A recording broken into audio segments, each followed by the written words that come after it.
I got some really sad news today. My good friend Alistair Carruthers passed away at 79 years old. Alistair is the husband of Gene Carruthers, and Gene and Alistair were the Beatles and the Rolling Stones of cosmetic surgery. And Alistair passed away, I guess, a couple days ago.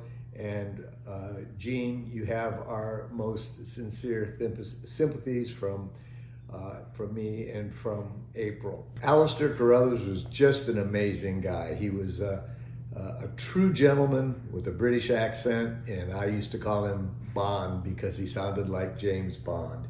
And these people launched so much of cosmetic surgery. They were directly responsible for the cosmetic discoveries of Botox, which helped fuel the cosmetic revolution, not only in non-surgical treatments, but in surgical treatments.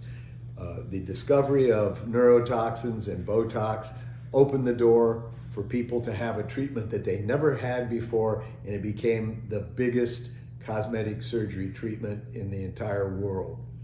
Alistair and still Gene, again, are just rock stars internationally. They have been all around the world. They have taught relentlessly.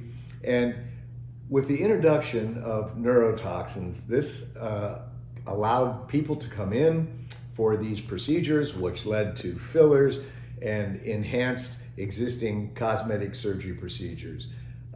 They gave me a tremendous boost in my career. I met them through the American Academy of Cosmetic Surgery in probably 1997. The first cosmetic surgery meeting that I went to, April and I saw them, and I knew that they were big wigs, and kind of tagged along behind them and introduced myself, and they treated me like they had known me for years. As the Allergan and Botox started to grow, because of them, I was included in advisory boards and got to meet so many of my international friends that I'm friends with today, friends and colleagues, because of this situation, which was because of my friendship with Alistair and with Gene. Over the years, we did a lot of things together with the American Academy of Cosmetic Surgery, and when they would speak at a meeting, I used to feel sorry for them because they'd leave the podium and people would flock around them for pictures and for advice, and they always had time, Alistair always had time to answer questions. And we were passing through Vancouver last year for a meeting, and I said, let's call Gene and Alistair and see if we can take them out to dinner. And I'm sure everybody that goes through Vancouver calls Gene and Alistair. And I said, well, they're probably going to be too busy, and called them up, and they said, hey, well, why don't you come over to the house and we'll cook some dinner. And we went over and had a lovely visit with them. And again, I don't think I would be where I am today in the field of cosmetic surgery if it wasn't for Gene and Alistair.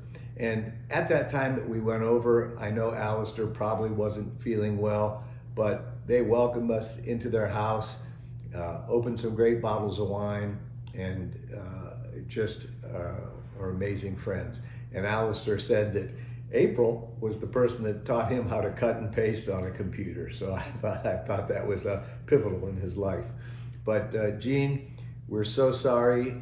It's just such a huge loss for humanity, for the whole profession of cosmetics. And Alistair, thank you so much for all that you've done for me. I'm Joe Nyamtu, LoveThatFace.com.